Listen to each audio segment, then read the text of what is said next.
What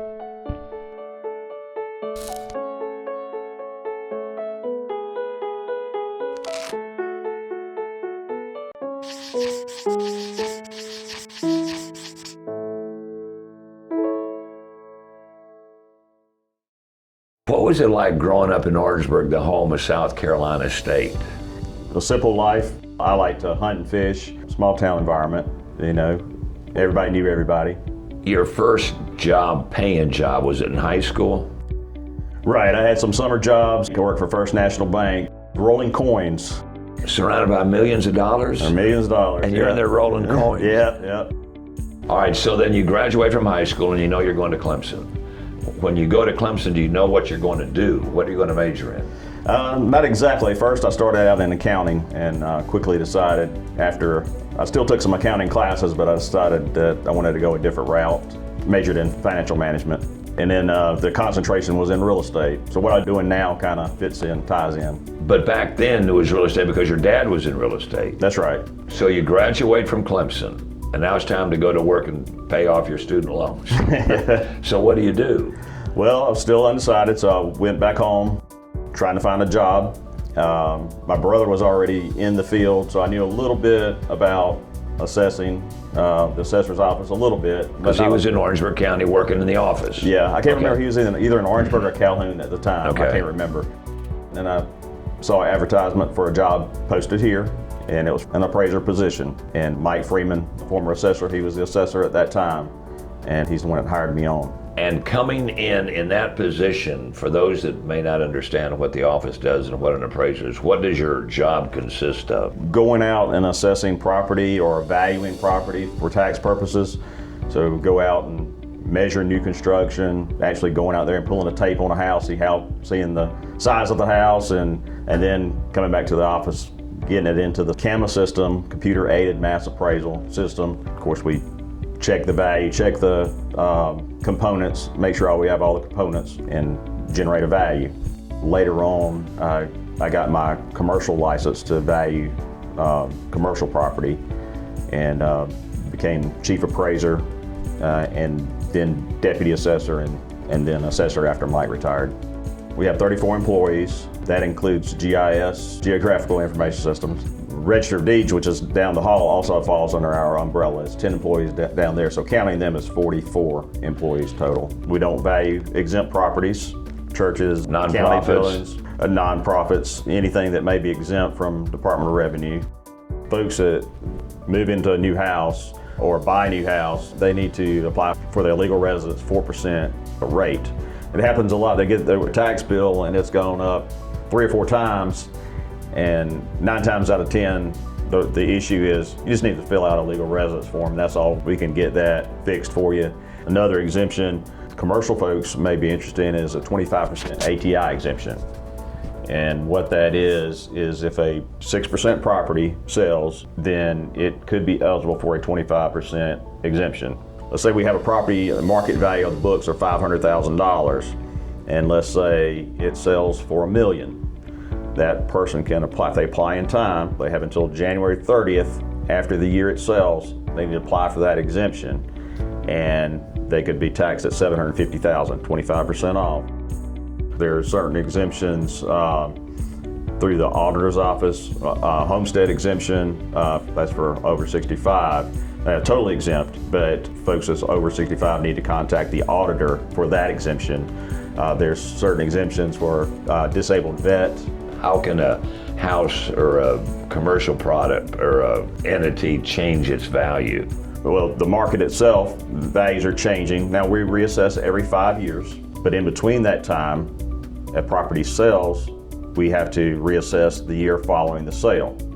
So we do have to keep track of those sales, and that's as a result of Act 388, and it was added a penny sales tax. But then your real estate, it was capped at 15% every reassessment cycle.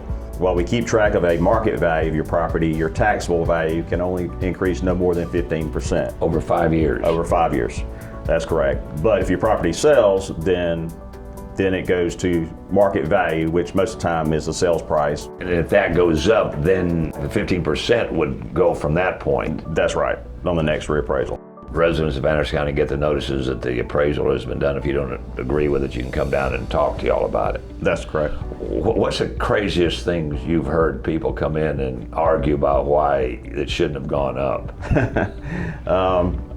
We do hear a lot of different things, but we're not seeing as many of appeals right now because most properties are trending upwards, especially the housing market. If you're going to appeal, what's your chances of getting satisfaction? It just depends. I would say, especially right now in this economy, most properties are probably undervalued because they're capped.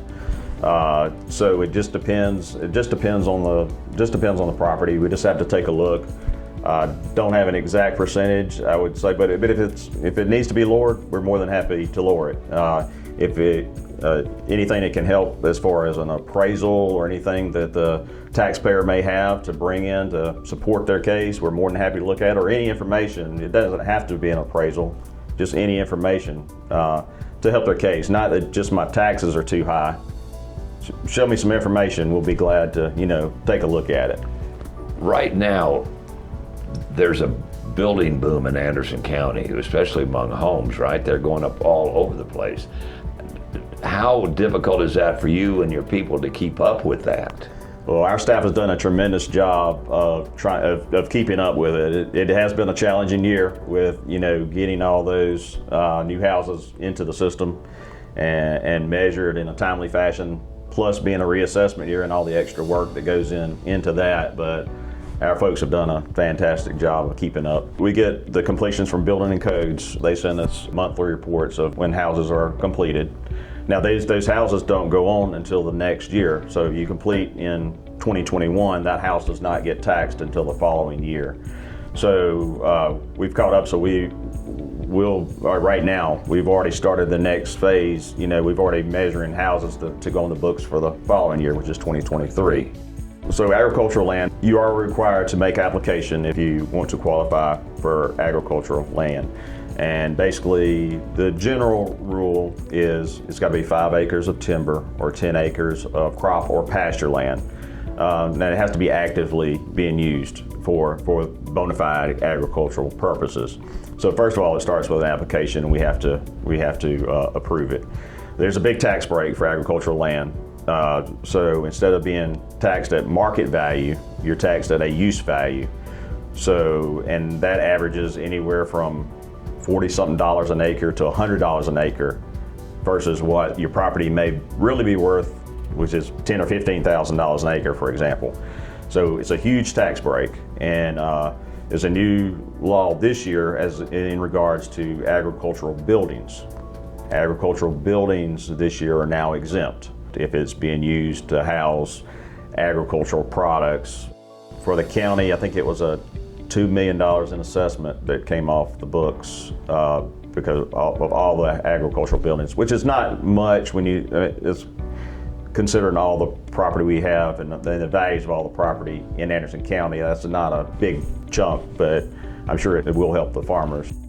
The assessment for the county, that it's this year we're right around $757 million in assessment. So you're talking $2 million out of that $757 million in assessment. That's not value, that's assessment.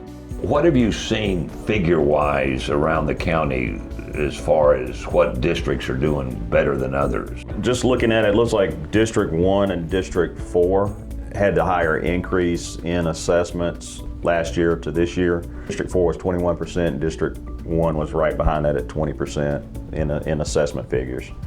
From what I've been able to calculate so far, we're in the final stages of closing out the book, so those numbers could change a little bit, but that's what we're looking at right now.